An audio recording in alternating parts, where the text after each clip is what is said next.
వి gold trusted gold buyers మీరు తాకట్టు పెట్టిన బంగారాన్ని విడిపించి ఈ రోజు ఉన్న మార్కెట్ ధరకు కొనబడను.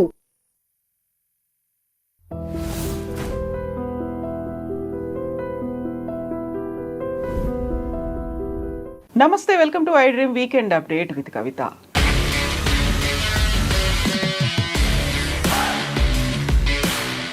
ఎంతో కాలంగా ఎదురు చూస్తున్నటువంటి మహిళా రిజర్వేషన్ బిల్ వీగిపోయింది. ముందు నుంచి ఎక్స్పెక్ట్ చేస్తున్నట్టుగా మెజారిటీ లేకుండానే మోదీ సర్కార్ ఎందుకని దాన్ని పార్లమెంట్లో ప్రవేశపెట్టింది. ఇదొక మ్యాజిక్గా మారబోతోంది అనేటువంటి ఒక మాట చెప్పిన తర్వాత చారిత్రాత్మకమైనటువంటి ముందడుగు అంటుంటే దక్షిణాది రాష్ట్రాలు ఎందుకని దాన్ని బ్లాక్ బిల్గా చూశాయి. ఇప్పుడు మళ్ళీ నెక్స్ట్ ఏం జరగబోతోంది? మనతో పాటుగా ఉన్నారు పొలిటికల్ అనలిస్ట్ వి ప్రకాష్ గారు. ప్రకాష్ గారు నమస్కారం. సో ముందు నుంచి అంటే ఆల్మోస్ట్ ఒక 30 years నుంచి ఎదురు చూస్తున్నారు, అది కాలేదు, నిన్న అవుతుందేమో అనుకున్నారు. ఇచ్చినటువంటి హైప్ చూస్తే చాలా క్లియర్గా అయిపోతుంది, స్మూత్ అవుతుంది అనుకుంటే 2/3 మెజారిటీ లేదు, లేకుండానే ఎందుకు పెట్టారు అక్కడ? మీరు మంచి అంశాన్ని ప్రస్తావించారు. వాస్తవంగా క్లారిటీ ఇవ్వాల్సిన అవసరం ఉన్నది. నంబర్ 1 ఏంటంటే మహిళా బిల్లు వీగిపోలేదు. ఎందుకు అంటే మహిళా బిల్లు ఇప్పటికే మంచి మెజార్టీతోని పార్లమెంటు ఉభయ సభలు ఆమోదించినాయి. రాష్ట్రపతి సంతకం కూడా అయింది. మహిళా బిల్లు ఆల్రెడీ చట్టం అయింది.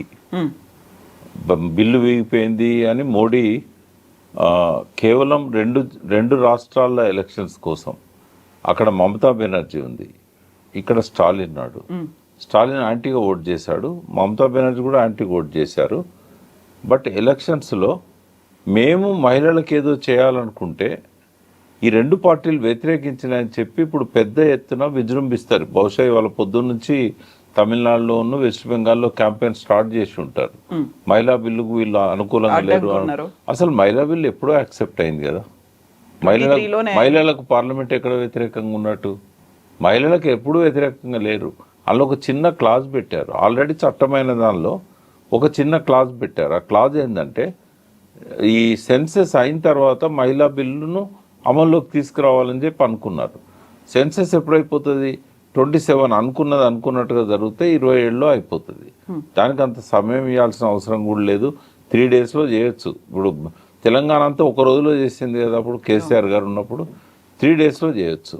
బట్ కావాలని చెప్పి జాప్యం చేసి 27లో డీలిమిటేషన్ అయిపోయిన తర్వాత, అంటే ఈ డీలిమిటేషన్తో పాటుగా ఈ జనాభా సర్వే అయిన తర్వాత చేసినట్టయితే ఆ ఎలక్షన్లకు సాధ్యం కాదు. ఎందుకంటే ఈ 27లో సర్వే అయిపోతే కనీసం వాళ్ళకు 1.5-2 సంవత్సరాలు పడుతుంది కాన్స్టిట్యున్సీస్ డీలిమిటేషన్ ప్రకారం చేయాలనుకుంటే. ఇప్పుడైతేనేమో మనకు ఎలక్షన్స్ లోపల అయిపోతుంది, 2 సంవత్సరాల సమయం ఉంది. కాబట్టి ఏం చేశాడంటే మహిళా బిల్లును దీనికి లింక్ చేశాడు. అందులో ఒక క్లాజ్ కోసమే, ఏది సెన్సెస్ అయిన తర్వాత చేయాలనుకున్న దాన్ని ఈ సెన్సెస్ ప్రాతిపదికగా తీసుకోవద్దు, 2011 సెన్సెస్ ప్రాతిపదికగా తీసుకొని చేద్దామని చెప్పి ఆ చిన్న క్లాజు 2011 సెన్సెస్ ప్రకారంగా మేము మహిళలకు రిజర్వేషన్ ఇస్తామని చెప్పడానికి. ఎట్లాగో మహిళా బిల్లు ఇవాళ కాకపోతే రేపైనా అమల్లోకి వస్తుంది. అయితే మహిళల భుజాల మీద పెట్టి ప్రతిపక్షాలను కాల్చాలనుకున్నాడు మోడీ. అందరూ తెలిసి డ్రామా. కానీ ఆ నిరక్షరాస్యులైన మహిళలు, రాజకీయ చైతన్యం లేని మహిళలు, మీడియాకు దూరంగా ఉండే మహిళలు ఎక్కువగా ఉంటారు. వీళ్ళకేమో అందరికంటే ఎక్కువ నోరు ఉంది వీళ్ళకు. అందరికీ 2 చేతులు ఉంటే వీళ్ళకి 87 చేతులు ఉన్నాయి. ఎందుకంటే ఆర్ఎస్ఎస్కున్న వింగ్స్ అవి. ఇక ఊళ్ళ మీద పడి మొత్తుకుంటూ ఉంటారు. ఏంటంటే మహిళలకు అగెనిస్ట్గా ఓట్ చేశారు స్టాలిన్, మహిళలకు అగెనిస్ట్గా ఓట్ చేసింది మమతా బెనర్జీ. ఈ 2 పార్టీలు మహిళలకు వ్యతిరేకము. ఈ తుచ్చమైన చిల్లర రాజకీయాలమ్మా ఇవి. నరేంద్ర మోడీ లాంటి ఒక స్టేచర్న నాయకుడు ఆయనకి ఇది శోభనివ్వదు. ఆయన స్టేచర్కి వ్యతిరేకం. ఇవాళ అడ్డంగా నరుక్కున్నారు బీజేపీని. ఇవాళ ఈ చేసిన తప్పుతోని ప్రతిపక్షాలు ఊరుకోవు కదా, వాళ్ళు ప్రజల్లోకి తీసుకెళ్తారు. ఈ చేసిన తప్పుతోని శాశ్వతంగా 4వసారి ప్రధాని అయ్యే అవకాశాన్ని మోడీ పోగొట్టుకున్నాడు. మళ్ళీ బీజేపీ అధికారంలోకి రావడం అనేది సాధ్యం కాదు. రాహుల్ గాంధీకి వాళ్ళ నెత్తి మీద పాలు పోసాడు ఈ బిల్లులు పెట్టి. ఒకవేళ ఆయన నిజంగానే చేయదలుచుకుంటే మహిళా బిల్ సపరేట్గా పెట్టి ముందు మహిళా బిల్లులో ఆ క్లాజ్ యాక్సెప్ట్ చేయించి ప్రతిపక్షాలతోని ఒక మీటింగ్ పెట్టి ఇప్పుడు వాళ్ళు అన్న డిమాండ్ కూడా ఒప్పుకున్నాడు కదా. నేను జనాభా ప్రకారము నేను పెంచను, ప్రతి రాష్ట్రానికి 50% పెంచుతా అన్నప్పుడు ప్రతి రాజకీయ పార్టీ ఒప్పుకుంటుంది. ఎవరికి అన్యాయం జరగట్లేదు, నిష్పత్తి మారట్లేదు కదా. నార్త్ ఇండియా సౌత్ ఇండియాది దానికి కూడా సిద్ధమై ప్రకటన చేశారు కదా. మరి ఏం పోయింది 2 సపరేట్ పెడితే? అంటే ఈ పేరుతోని ఎన్నికలల్లో లబ్ధి పొందాలి. ఈ నెలలోనే జరుగుతున్నాయి, ఇంకో 10 రోజుల్లో, ఏప్రిల్ 22 ఆ టైంలో. అంటే 2 రాష్ట్రాల్లో జరిగే ఎన్నికల కోసం ఈ చిల్లర రాజకీయం నరేంద్ర మోడీ చేశాడు. ఆయన మీద ఉన్న అభిమానం కూడా మాలాంటి వాళ్ళకి కానీ ఇతరులకు కానీ ఈ దెబ్బతో పోతుంది. ఇప్పుడు కేవలం 2 రాష్ట్రాల గురించి చూసారంటే దేశవ్యాప్తంగా ఉన్నటువంటి ఇమేజ్ కావచ్చు, దేశవ్యాప్తంగా అమలవ్వాల్సినటువంటి రిజర్వేషన్లని వాళ్లే దెబ్బ తీసుకున్నారంటే 13 ఏళ్లలో వెనక్కి వెళ్ళిపోయినటువంటి మొట్టమొదటి బిల్ అనుకున్నప్పుడు వాళ్ళకి అది రిమార్క్ పడుతుంది, ఒక నెగిటివ్గా వస్తుంది అనుకుంటే అది ఆలోచించకుండానే ముందడిగేశారంటారా? అంటే వాళ్ళు ఏమనుకున్నారంటే ఈ భయంతో వాళ్ళు ఒప్పుకుంటారు. అందుకే ఏ స్థాయికి పోయినంటే ముందు అనుకున్నట్టుగా జనాభా ప్రకారం కూడా కాదు, మీరు అంటున్నట్టుగానే ప్రపోర్షన్ తగ్గదు, నిష్పత్తి తగ్గదు నార్త్ ఇండియా సౌత్ ఇండియాకు. దానికి కూడా సిద్ధపడ్డారు వాళ్ళు. కానీ బిల్లు పెట్టినప్పుడే తెలుసు వాళ్ళకు ఇది వీగిపోతే కనుక మనం ఈ 2 రాష్ట్రాల్లో మైలేజ్ తీసుకుంటాం. డెఫినెట్గా తీసుకుంటాం, అలా అనుమానం లేదు. ఎందుకంటే ప్రతిపక్షాల గొంతులు సరిపోవు. స్టాలిన్ నెగటివ్ ఓట్ వేశాడు, మమతా బెనర్జీ నెగటివ్ ఓట్ చేసింది. కాబట్టి దీన్ని అడ్వాంటేజ్ తీసుకొని వీళ్ళకి ఒక్క నోరు ఉంటే వాళ్ళకి 87 నోర్లు ఉంటాయి. కాబట్టి ప్రజలను మిస్గైడ్ చేస్తారు. డెఫినెట్గా ఆ 2 రాష్ట్రాల్లో ఎంతో కొంత లబ్ధి పొందుతారు. రేపు రిజల్ట్స్ వచ్చినాక May 4th నాడు మనమే డిస్కస్ చేస్తాం బీజేపీకి ఎందుకు ఈ 2 రాష్ట్రాల్లో హైప్ పెరిగిందని. నాకు చాలా దగ్గర మిత్రుడు, మీకు కూడా తెలిసిన వ్యక్తే, వెస్ట్ బెంగాల్లో ఇవాళ ఇన్ఛార్జ్ ఉన్నాడు ఒక వ్యక్తి, ఐఏఎస్ ఆఫీసర్. ఆయన చెప్పింది ఏంటంటే జస్ట్ 3 to 4% తేడా ఉంది బీజేపీకి తృణమూల్కి. అందుకే కొన్ని, అంటే ఆయన అన్నది కాదు బట్ నేను అంటున్నా, ఈ జిమ్మిక్ చేయడం వల్ల 3 to 4% పాజిటివ్ అయ్యే అవకాశం ఉంటుంది బీజేపీకి. దానివల్ల తృణమూల్ని వెనక్కి నెట్టేసి అధికారంలోకి రావడానికి, అంటే చిరకాల వాంఛ. వెస్ట్ బెంగాల్లో వాళ్ళ అధికారం వస్తే భారతదేశంలో ఏ స్టేట్లో కూడా వాళ్ళకి ఎదురుండదు. అందుకని ఈ త్యాగానికి కూడా సిద్ధపడ్డారు వాళ్ళు. దేశం అంతా నెగిటివ్ పేరు వచ్చినా పర్లేదు, రాహుల్ గాంధీ పేరు వచ్చినా పర్లేదు, మనం వెస్ట్ బెంగాల్ గెలవాలి. తమిళనాడులో ఏం చేసినా గెలవలేరు, కానీ కొంత ఓట్ బ్యాంక్ పెంచుకుంటారు. అన్నామల్లై ఉన్నాడు కదా, కొంత ఓటు బ్యాంక్ పెంచుకునే ప్రయత్నం చేస్తారు అక్కడ. దాన్ని ఎందుకు బ్లాక్ బిల్ అని అంటున్నారు? స్టాలిన్ ఎందుకు ఆ బిల్లు కాపీలను కూడా తగలబెట్టేశారు? డెఫినెట్గా బ్లాక్ బిల్లే కదా అది. ఇప్పుడు ఎందుకంటే డీలిమిటేషన్ అనేది, ఇప్పుడు ఇంత పెద్ద నిర్ణయం తీసుకునే ముందు అఖిలపక్ష సమావేశం పెడితే పోయిందేముందమ్మా? వాళ్ళ అభిప్రాయాలు సేకరించి పార్లమెంట్లో వెనక్కి తగ్గాల్సిన అవసరం కంటే ముందే మాట్లాడుకొని, వాళ్ళు ఏమన్నారు, ప్రపోర్షనేట్గా ఉంటే మేము ఒప్పుకుంటామన్నారు. దానికి కూడా ఒప్పుకున్నాడు కదా. ఒప్పుకున్న తర్వాత ముందే ఒప్పుకున్నట్టయితే 2 బిల్లులు సపరేట్ పెట్టమని అడిగేవాళ్ళు. 2 బిల్లులు సపరేట్ పెడితే అయిపోయేది కదా, ఎందుకు చేయాలి అది? అయితే వీళ్ళు ఎందుకు ఆమోదించలేదు? వెనక్కి తగ్గినా కూడా, మోడీ వెనక్కి తగ్గినా కూడా వీళ్ళు ఎందుకు ఆమోదించలేదు? వీళ్ళు అనుకున్నదే చేశాడు కదా మోడీ. ఎందుకు అంటే ఇప్పుడు కనుక ఒప్పుకుంటే ఆ 2 రాష్ట్రాల్లో మోడీకి మైలేజ్ వస్తుంది. ఎవరి వెస్టెడ్ ఇంట్రెస్ట్లు వాళ్ళకు ఉన్నాయి, ప్రజల ఇంట్రెస్ట్లు కాదు అక్కడ, వెస్టెడ్ ఇంట్రెస్ట్లు. ఈ 500 పైన ఎంపీలు చేసింది ఏమున్నది? రేపు 800 పైన వస్తే వాళ్ళు చేసేది ఏమున్నది? ఏమన్నా వీళ్ళు దేశాన్ని బాగు చేస్తున్నారా? అమృతోత్సవాలు చేసుకున్నారు 75 ఏళ్ళని, 80 ఏళ్ళు అవుతున్నా కూడా మౌలిక వసతులు కూడా ప్రజలకు కల్పించలేకపోయారు. నిరుద్యోగ సమస్యలను పరిష్కరించలేదు.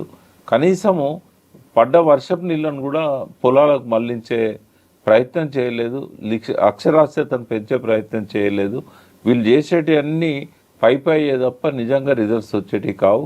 కాబట్టి చట్టసభలు ఏవి కూడా ప్రజల ఆకాంక్షలు నెరవేర్చడం లేదు. సో ఇప్పుడు కాకపోతే మరికొంత కాలానికైనా ఇది మళ్ళీ సభ ముందుకు వస్తుంది, అప్పుడు మళ్ళీ ఓటింగ్ అనేది సపరేట్గా పెడతారు. ఇప్పుడున్న సీరియస్నెస్ ఉండదు అప్పుడు. ఎందుకంటే ఈ 2 రాష్ట్రాల ఎలక్షన్లు అయినాక ఇమ్మీడియట్గా కనుక పెడితే అఖిలపక్షంతో మీటింగ్ పెట్టుకొని మళ్ళీ పెట్టారనుకోండి, ఆ సవరణ సక్సెస్ అవుతుంది. ఎందుకు వీగిపోతుంది? ఎవరన్నా వ్యతిరేకిస్తారా? మహిళలకు రిజర్వేషన్లు మీరు 29 ఎన్నికల తర్వాత కాదు, 29 ఎన్నికలనే పెట్టండి అని అందరు అడిగారు. దాన్ని దీనికి లింక్ చేసి మైలేజ్ తీసుకుందామనే కుట్రతో చేశారు. రేపు కనుక ఎలక్షన్స్ ఉండకపోతే నేను ఆమోదం పొందేది అది. అపోజిషన్కి ఏమైంది, ముందేమో మాకు ఈ హామీ ఇవ్వలేదు కదా అని చెప్పి వ్యతిరేకించారు, లాస్ట్కి ఏమో ఇప్పుడు ఆయన మైలేజ్ వస్తుందని చెప్పి వ్యతిరేకించారు. మైలేజ్ కోసమే మోడీ బిల్లులు పెట్టాడు, మైలేజ్ కోసమే అపోజిషన్లు వ్యతిరేకించాయి. ఇద్దరు తప్పులు ఉన్నాయి అలా. ఇప్పుడు ఈ బిల్ వల్ల వచ్చేటువంటి లాభం కంటే నష్టమే ఎక్కువ ఉంటుంది అనేది ఇక్కడ ఉన్నటువంటి దక్షిణాది రాష్ట్రాలు ముందు నుంచి వ్యతిరేకిస్తున్నాయి. ఎందుకంత నష్టం ఉంటుంది అనేటువంటి భావన కలుగుతుంది? అంటే ముందు అనుకున్నట్టు ఇప్పుడు 50% పెంచితే నష్టమేం లేదు. కానీ 50% ఆ క్లాజ్ ఇంకా పెట్టలేదు కదా, వాళ్ళు యాడ్ చేయలేదు. పెట్టాలి, విత్డ్రా చేసుకున్నారు. ఒకవేళ కనుక బిల్లులు ఇంట్రడ్యూస్ చేసి ఉంటే పెట్టేవాళ్ళు, అది ప్రకటన చేశారు కాబట్టి. అదేదో ముందే అందరితో మాట్లాడి దాన్ని ఇంక్లూడ్ చేసి బిల్లులో పెట్టి ఉంటే అది ఆమోదం పొందేది. నిన్న అది ఒక సాకు దొరికింది ప్రతిపక్షాలకు, మీరు అలా పెట్టలేదు కదా అనేది. అందుకే ఇవాళ ఏంటంటే ఎవరి ప్రయోజనాల కోసం వాళ్ళు పనిచేస్తున్నారు అక్కడ.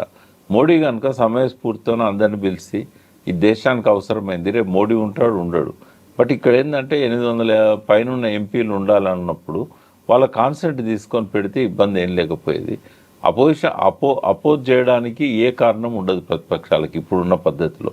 మొదట్లో మాత్రం ఖచ్చితంగా జనాభా ప్రాతిపదికన కనుక రిజర్వేషన్లు అనేది చేస్తే, అంటే సీట్ల పెంపు చేస్తే నార్త్ ఇండియాకి ఎక్కువ వచ్చేది, సౌత్ ఇండియాకి తక్కువ వచ్చేది. ఇప్పుడు నిష్పత్తి మారుతలేదు కాబట్టి అపోజిషన్ వాళ్ళకి అభ్యంతరం ఏమి ఉండదు. కానీ ప్రాసెస్సే ఇప్పుడు అందరిని ఇబ్బంది పెట్టింది. ఎలక్షన్ టైంలో పెట్టడం ఒకటి, ముందు చెప్పకుండా మేము పెడతామని చెప్పడం ఒకటి, తర్వాత ఒప్పుకున్న దాన్ని కూడా క్లాజ్ అందులో చేర్చకపోవడం ఒకటి. ఇవన్నీ కూడా ఇద్దరు ఎవరి రాజకీయం వాళ్ళు ప్లే చేశారు. సో ఇదంతా ఒక పెద్ద ఎత్తున చర్చ జరుగుతున్నప్పుడు సడన్ గా వచ్చినటువంటి ఇంకొక కామెంట్, అది కంప్లీట్గా డైవర్ట్ అయిపోయింది. అందులో బీజేపీ ఎంపీ, బెంగళూరు ఎంపీ చేసినటువంటి కామెంట్స్, తేజస్వి సూర్య చేసిన కామెంట్లు, తెలంగాణ రాష్ట్ర విభజన, ఉమ్మడి ఏపీ విభజన అనేది పాకిస్తాన్తో పోల్చడం అనేది. తెలంగాణ అంతా బగ్గుమంటుందమ్మా ఆయన మాట్లాడిన మాటలకు. ఎందుకంటే తెలంగాణ ఆయన పాకిస్తాన్తో పోల్చినట్టు కనబడుతూ ఉంది. కానీ ఇక్కడ ఏంటంటే యంగ్ ఎంపీస్ అంటే కొంత గౌరవం ఉండేది. వీళ్ళు మంచి లాంగ్వేజ్ మాట్లాడతారు, తర్వాత కొంత స్టడీ చేసుకొని వస్తారు. కానీ అందరి పరువు తీశాడు, అక్కడున్న పార్లమెంట్లో ఉన్న యంగ్ ఎంపీల పరువు తీశాడు. అంటే ఇంత దిమాక్ లేకుండా ఎట్లా మాట్లాడతారమ్మా? అది పార్లమెంట్ కదా, గౌరవంగా ప్రజలందరూ గౌరవించే సభ. రెండవది ఎంపీ అంటే ఒక్క ఆయన కాన్స్టిట్యున్సీకి ఎంపీ కాదు, భారత పార్లమెంట్కి ఎంపీ అంటే దేశాన్ని రిప్రజెంట్ చేయడం. ఆయన ఏ ప్రాంతానికి సంబంధించిన ప్రశ్న అడిగే హక్కు ఉంది ఆయనకు. మరి స్టడీ చేయాలి కదా. ఇక్కడ నేను సరే ఆ సూర్యకు మనం మాట్లాడేది పోకపోవచ్చు, బట్ ప్రజలకు నేను చెప్పదలుచుకున్నది ఏంటంటే మర్చిపోయిన విషయాలు కొన్ని నేను గుర్తు చేయదలుచుకున్నా. నంబర్ 1, తెలంగాణ నినాదం ఇచ్చిన మొదటి రాజకీయ పార్టీ ఏది? రేపు గ్రూప్ 1లో గ్రూప్ 2లో ప్రశ్న ఇస్తే ఎవరి పేరు రాస్తారు? టీఆర్ఎస్ కాదు. టీఆర్ఎస్ కంటే ముందు 41 మంది సంతకాలు పెట్టిన కాంగ్రెస్ కూడా కాదు. అంతకంటే ముందు కాకినాడ తీర్మానం పెట్టి రాష్ట్ర సదస్సులో మొట్టమొదటిసారి తెలంగాణ ఒక్క ఓటు 2 రాష్ట్రాలు, ఆంధ్ర ఎంపీలను కూడా ఒప్పించి, ఎమ్మెల్యేలను ఒప్పించి, ఆంధ్ర పార్టీ నాయకులను ఒప్పించి, దత్తాత్రేయ గారు, విద్యాసాగరరావు గారు, కిషన్ రెడ్డి గారు, అప్పుడు బంగారు లక్ష్మణ్ ఉండే, ఇంకా మీ యోధులు ఆడ కూర్చొని సాధించిన విజయం అది. నీ పార్టీ సూర్య, ఇది నీ పార్టీ మొదటిసారి తెలంగాణ అన్నది. కాబట్టి రాష్ట్ర పార్టీ, కేంద్ర పార్టీ ఒప్పుకోలేదు కాబట్టి మేము ఏం చేయలేమని నిస్సహాయ స్థితిలో ఉండే. ఫస్ట్ ప్రజలలోకి వచ్చి పాదయాత్ర చేసింది ఏబీవీపీ, వాళ్ళ బ్రాంచ్ అది, ఏబీవీపీ స్టూడెంట్స్ యూనియన్ వాళ్ళది. వాళ్ళే తెలంగాణ అన్నారు. ఆ తర్వాత కాలంలో ఇదంతా జరిగిన తర్వాత నాగపూర్ పోయి నరేంద్ర గారిని, జయశంకర్ గారిని తీసుకుపోయి కేసీఆర్ గారు ఆర్ఎస్ఎస్ చీఫ్ సుదర్శన్జీతోని కన్విన్స్ చేసి, ఇది మా నినాదం కాదయా, మీ గోల్వాల్కర్ 50 ఏళ్ళ కింద రాసింది బంచ్ ఆఫ్ థాట్స్ చూపెట్టిళ్ళు. మీరు కదా చిన్న రాష్ట్రాలు కావాలి దేశంలో అని మొదటిసారి అన్నది. ఇదేం దౌర్భాగ్యము, మీరు ఎందుకు చెప్పరు అన్నోలే. అప్పుడు తీసుకుపోయి ఏంటంటే రాజ్నాథ్ సింగ్కు కాల్ చేయించారు. ఎవరితో? సుదర్శన్జీతో.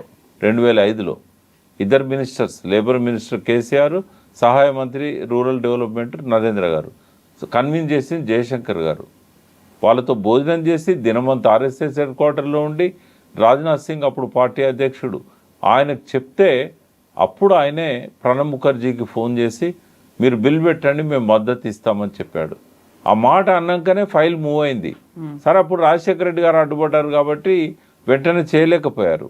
కానీ డిసెంబర్ 9 నాడు ప్రకటన ఇచ్చిన తర్వాత సరే కారణాంతరాల వల్ల దాన్ని ఆపినప్పుడు సుష్మా స్వరాజ్ ఏం చెప్పింది, నిజాం కాలేజ్ గ్రౌండ్లో మీటింగ్ పెట్టి మీ చిన్నమ్మని ఎట్టి పరిస్థితుల్లో తెలంగాణ వస్తుంది, ఆ బలిదానాలు వద్దు అని చెప్పేసి అందరికీ ఆమె హామీ ఇచ్చారు. అరుణ్ జైట్లీ సభలో హామీ ఇచ్చాడు. ఇంకోటి, భారత్ పాకిస్తాన్ ఎట్లా జిలిపోయిందో సూర్యకు తెలుసా? ఒక ట్రైను లాహోర్ నుంచి హిందువులను తీసుకొచ్చే ట్రైను ఇండియాలో ఆగినప్పుడు, అమృత్సర్లో ఆగినప్పుడు మొత్తం శవాలే ఉన్నాయి, ఒక డ్రైవర్ తప్ప. అంటే ట్రైన్లో ప్రతి డబ్బాలో ఉన్న వాళ్ళని నరికేశారు. అటు జరిగిందా తెలంగాణ ఆంధ్ర? కనీసం 4.5 సంవత్సరాలు పట్టింది. శ్రీకృష్ణ కమిటీ ఎందుకు వేశారు? సంప్రదింపుల కోసమే కదా. ఎన్ని వేల మందిని కలిసింది శ్రీకృష్ణ కమిటీ. అందులో ఉన్న 6 ప్రతిపాదనల్లో ఒక ప్రతిపాదన కదా తెలంగాణ ఇవ్వాలనేది. ఆ ఎక్సర్సైజ్ జరగలేదా? ఆంటోనీ కమిటీ కానీ ఇంకా వేరే ఒక కాంగ్రెస్ నాయకుని ఆధ్వర్యంలో వచ్చిన కమిటీ కానీ, షిండే గారు ఇతరులు, వీళ్ళందరూ ఎంతమందిని పిలిచి ఒక్కొక్కరు అభిప్రాయాలు తీసుకున్నారు. లగడపాటితో, కావుతో, రాయపాటితో ఇట్లా అందరిని వ్యతిరేకించే వాళ్ళందరి అభిప్రాయాలు తీసుకున్నారు కదా. ఇక్కడ కూడా రోషయ్య గారు అఖిలపక్షం పెట్టారు కదా. మరి ఇంత ఎక్సర్సైజ్ జరిగిన తర్వాత అది పాకిస్తాన్ ఇండియాతో ఎట్లా పోలుస్తాడు ఈ పెద్ద మనిషి? ఈ అహంకారం అనేది, బాధ్యతారాహిత్యం అనేది ఈ యంగ్ ఎంపీలకు ఉండడం అనేది బాధాకరం. రెండవది, సరే ఆయన అంటే అన్నాడు, తెలియక అన్నాడు, చరిత్ర తెలియక అన్నాడు. ఈ సన్యాసులు ఏం చేస్తున్నారు? 17 మంది ఎంపీలు ఉన్నారు కదా ఈ రాష్ట్రం నుంచి. ఓవైసీకి ఏమైంది? ఓవైసీకి పాకిస్తాన్ భారతదేశ విభజన ఎట్లయిందో తెలుసు కదా. ఓవైసీ అడ్డుకోవచ్చు కదా, అట్లా జరగలేదని. ఓవైసీని కూడా పిలిచి శ్రీకృష్ణ కమిటీ రిపోర్ట్ అడిగింది కదా. ఓవైసీ చెప్పాలి కదా అట్లా జరగలేదని. పోనీ బీజేపీ ఎంపీలు 2 మంత్రులు ఉన్నారు, అదే సభలో ఉన్నారు, ఆపొచ్చు కదా. తెలంగాణ అంటే ఏమాత్రం బాధ్యత లేదా? పోనీ 8 మంది కాంగ్రెస్ ఎంపీలకు బాధ్యత లేదా? 6 ఇతర మంత్రులు కానీ బీజేపీ ఎంపీలు ఉన్నారు, వాళ్ళకు బాధ్యత లేదా? రఘునందన్ ఇక్కడ ఎంపీ గెలిచాడు, పోయి మైక్ తీసుకొని అట్లా అనొద్దని చెప్పొద్దా? తెలంగాణవాది కదా. కిషన్ రెడ్డి అంటే తెలంగాణవాది కాదనొచ్చు, ఎందుకంటే అప్పుడు రిజైన్ చేయమంటే చేయలేదు. కానీ కిషన్ రెడ్డి కాంట్రిబ్యూషన్ ఎంత తక్కువ కాదు. ఏంటంటే తెలంగాణ ఇవ్వడానికి మోడీ అడ్డుపడ్డప్పుడు, మోడీ అప్పుడు గుజరాత్ సీఎంఏ, అద్వానీని ఒప్పించి మనం తెలంగాణ బిల్లు పెట్టొద్దని నరేంద్ర మోడీ చెప్తే 3 రోజులు నిరాహార దీక్ష చేసి అద్వానీని ఒప్పించిన ఘనత కిషన్ రెడ్డిది కాదా? కిషన్ రెడ్డి తెలంగాణ కోసం కృష్ణా ఊరు నుంచి, అంటే నారాయణపేట కాన్స్టిట్యున్సీలో వస్తుంది రాయచూరు దగ్గర, అక్కడి నుంచి పాదయాత్ర చేసింది అబద్ధమా? తెలంగాణ అంతా పాదయాత్ర చేయలేదా తెలంగాణ కోసం? మరి మీరు చేసిన కాంట్రిబ్యూషన్ కదా ఇది. మీరు చెప్పందే తెలంగాణ వచ్చిందా? మీరు సపోర్ట్ చేయందే తెలంగాణ వచ్చిందా? సూర్య ఎవరిని తిట్టినట్టు? కిషన్ రెడ్డిని తిట్టినట్ట? అద్వానీని తన కన్నీటితోని అభిషేకం చేసి ఆ అద్వానీ కోపాన్ని తగ్గించిన విద్యాసాగరరావు చేసింది తప్ప, బండారు దత్తాత్రేయ చేసింది తప్ప, తేజస్వి సూర్యకు ఆ మాత్రం లేకపోయినా ఈ నాయకులకు ఉండాలి కదా. ఇప్పుడు వీళ్ళంతా పార్లమెంట్లో ఉన్నారు కదా. ఫెరోషియస్గా మాట్లాడే బండి సంజయ్ ఏం చేసిండు? మైక్ గుంజుకోవద్దా? పోనీ ఆయనతోని ఆ మాటలు విడ్డ్రా చేసేదాకా వదిలేది లేదని చెప్పి కాంగ్రెస్ ఎంపీలు అడ్డుపడద్దా? నిజంగానే అక్కడ ఒక టీఆర్ఎస్ ఎంపీ ఉంటే ఇట్లా జరిగేదా? ఇవాళ టీఆర్ఎస్ ఎంపీలు ఉంటే చూస్తూ కూర్చునే వాళ్ళ, తిట్టినందుకు పోడియంలో పోయి ఆపేవాళ్ళు కదా. ఇదే కాదు, అంతకంటే ముందు ఒక ఆంధ్ర ఎంపీ కూడా ఈ విభజన అనవసరంగా చేసిందని మాట్లాడినప్పుడు కూడా ఎవరు అడ్డుపడలేదు. ఇప్పుడు ఇవన్నీ ఉన్నాయి కాబట్టేనా మళ్ళీ ఒకసారి అస్తిత్వం కోసం పోరాటం అన్నట్టుగా మీరు తెలంగాణ అస్తిత్వ వేదిక అనేది ఒకటి ఏర్పాటు చేసుకున్నారు? వాస్తవం అమ్మ, ఎందుకంటే అస్తిత్వం మీద దాడి జరుగుతూ ఉంది. అస్తిత్వం అంటే మన మూలాలు. మన మూలాల్లో తెలంగాణ ఆకాంక్షలు ఉన్నాయి, తెలంగాణ సాధన ఉంది, తెలంగాణ ఉద్యమం ఉన్నది, బతుకమ్మ ఉన్నది, బోనాలు ఉన్నాయి, కాకతీయుల సామ్రాజ్యం ఉన్నది, బుద్ధుని నాటి బౌద్ధ మతం యొక్క ఆ వ్యాప్తి చెందిన ఆ చైతన్యం ఉన్నది, ఆనవాళ్ళు ఉన్నాయి. ఇది శిలాయుగం నుంచి తెలంగాణ ఉంది. ఎందుకంటే ఠాకూర్ రాజారాం సింగ్ అని చెప్పి పెద్దపల్లి, ఆయన అడ్వకేట్. వాస్తవంగా ఈ ప్రాంతం వాడు కూడా కాదు, ఎక్కడి నుంచో వచ్చి స్థిరపడ్డ రాజ్పుత్ కుటుంబం. ఆయనే అణువణువు తవ్వి ఆనాటి రాతి పనిముట్లను ఆదివాసీ ప్రాంతాలలోకి వెళ్ళి గోదావరి ఒడ్డున సేకరించాడు, ప్రభుత్వానికి ఇచ్చాడు. అంటే ఇంత చరిత్ర ఉన్న ప్రాంతం. అస్ఫాబాద్ అడవుల్లో గోదావరి ఒడ్డున డైనోసార్స్ అవశేషాలను కూడా కనిపెట్టిన తెలంగాణ. అంటే ఇంత ఉజ్వలమైన చరిత్ర ఉన్న తెలంగాణ ఇవాళ అస్తిత్వం మీద దాడి జరుగుతూ ఉంది, మన మూలాల మీద దాడి జరుగుతూ ఉంది. అంటే కేవలం రాజకీయ కోణం ఒక్కటే కాదు అస్తిత్వ వేదికకు. మనం తినే తిండి ఏందమ్మా, బర్గర్లు, పిజ్జాలు మన సాంప్రదాయమా, మన ఆచారమా, మన పూర్వీకులు మనకిచ్చిన కల్చరా? అది అగ్రికల్చర్లోకి వెళ్ళి కల్చర్ మాయమైపోయింది. మట్టిని విషతుల్యం చేశాం, నీళ్ళను కాలుష్యమయం చేశాం, వాయువులో నుంచి ఆక్సిజన్ మాయమైపోయింది, ఆక్సిజన్ ఇచ్చే చెట్లు మాయమైపోయినాయి, నదుల్లో నుంచి సాయిల్ ఎరోజన్ అయి top soil 1 inch top soil పైన లేయర్ ఏదైతే ఉన్నదో మట్టిది, అందులోనే ప్రాణం ఉంటుంది. విత్తనం పెడితే మొలిసేది అందులోనే. ఆ టాప్ సాయిల్ 1 ఇంచు తయారు కావడానికి 500 సంవత్సరాల నుంచి 1000 సంవత్సరాలు పడుతుంది.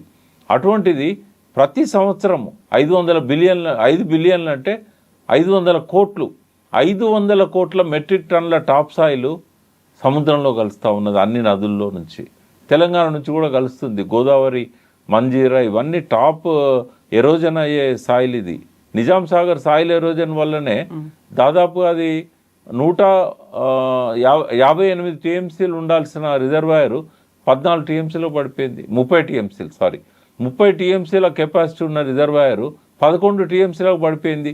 అంత మట్టి కొట్టుకొచ్చింది. డ్యామ్ ఉన్నది కాబట్టి అక్కడ ఆగింది. డ్యామ్ లేకపోతే గోదావరి డైరెక్ట్ గోదావరిలో కలిసి సముద్రంలో కలిసేది. ఇప్పుడు తెలంగాణ అస్తిత్వ వేదిక అంటే అక్కడ చరిత్ర ఉంటుంది, సంస్కృతి ఉంటుంది, మన ఆచార వ్యవహారాలు, మన జీవన శైలి, ఆహారపు అలవాట్లు, ఇవన్నిటి కోసం మీరు అన్నిటి కోసం పెట్టాం. ఎందుకంటే ఈనాటి తరానికి మన సోయి తెలవాలి, మన అస్తిత్వం తెలవాలి, మన పూర్వీకుల జీవన విధానం తెలవాలి. అభివృద్ధి పేరుతో జరుగుతున్న విధ్వంసాన్ని వాళ్ళు అర్థం చేసుకోవాలి. వాళ్ళు ఏమనుకుంటున్నారు, ఆకాశ హార్మ్యాలను, కార్లను, వీటన్నిటిని కూడా వాళ్ళు డెవలప్మెంట్ అనుకుంటున్నారు. ఇందులో చాలా డిస్ట్రక్షన్ ఉంది. మనం డెవలప్మెంట్ అనేది రియల్ డెవలప్మెంట్ మోడల్ మన పూర్వీకులే మనకి ఇచ్చారు. అందులో చిన్న చిన్న మార్పులు చేసుకోవాలి. గతం అంతా మంచి, ఇప్పుడు అంతా చెడని నేను చెప్పను, కానీ గతంలో ఉన్న మంచిని మనం కాపాడుకోవాలి. ఇప్పుడున్న దానిలో మంచిని కూడా మనం కొనసాగించాలి. కాబట్టి గతం గురించి తెలియకుండా వర్తమానం అర్థం కాదు. వర్తమానాన్ని అర్థం చేసుకోవాలంటే గతాన్ని చదవాలి. ఈ రెండు తెలిస్తేనే, గతం వర్తమానం అర్థమైతేనే భవిష్యత్తు నిర్మించగలుగుతాం. కాబట్టి నేటి పౌరులే రేపటి నాయకులు. ఈ పౌరులకు సోయి రావాలి. ఇంకో కొత్త విషయాన్ని కూడా నేను మీకు చెప్తాను. ఒక నాయకత్వాన్ని తయారు చేయాలనుకుంటున్నాం. అంటే తెలంగాణ అస్తిత్వం పట్ల అవగాహన ఉండి, తెలంగాణ ప్రజల పట్ల, ఇక్కడి వనరుల పట్ల ప్రేమ ఉండి, రేపటి చట్టసభలల్లో బాధ్యతాయుతంగా వ్యవహరించగలిగే, మాట్లాడగలిగే ఈ నాయకత్వాన్ని కూడా యంగ్ పొలిటీషియన్స్ను, వాళ్ళు ఎవరైనా కావచ్చు, ఒక వక్తలను తయారు చేయాలనుకుంటాను. ఇవాళ కనీసం ఎలక్ట్రానిక్ మీడియాలో డిబేట్లు చేద్దామంటే కూడా ఏం మాట్లాడాలో తెలియక అరుస్తూ ఉంటారు. అటువంటిది కూడా మనం తీసుకుంటాం. తర్వాత బ్యాక్ టు నేచర్ అనే ఒక ప్రోగ్రాం కూడా మనం తీసుకుంటాం. మూసి అనేది సుందరీకరణ కాదు, శుద్ధీకరణ ముందు అని చెప్తాం. కాబట్టి నోరు లేని నదులకు నోరు కావాలనుకుంటున్నాం, నోరు లేని మట్టికి నోరు కావాలనుకుంటున్నాం, నోరు లేని 84 లక్షల జీవరాశులకు నోరు కావాలనుకుంటున్నాం. ఒక్క మాటలో చెప్పాలంటే నోరు లేని ప్రకృతికి నోరు కావాలనుకుంటున్నాం. Best wishes to you. Thank you so much. Best wishes. Thank you. Subscribe iDream. And please subscribe to iDream. For more videos, subscribe to iDream. Please like, share and subscribe to the channel. Congratulations, iDream. Subscribe to iDream. Subscribe to iDream. So subscribe to iDream Media. iDream ki iDream team andarki huge congratulations. Please subscribe iDream Media. Please subscribe to iDream. Subscribe iDream. Please subscribe to iDream. iDream అంటే నా కళల channel subscribe చేసుకున్న నోరు తిరుగుతలేదు, మీరైతే గంట గుర్తు కొట్టండి. For more such videos, please subscribe to iDream. Subscribe to iDream. Please subscribe to iDream. Please subscribe iDream Media. Please do subscribe to iDream. Please subscribe to iDream Media. For best entertainment and information, please subscribe iDream. And don't forget to subscribe to iDream.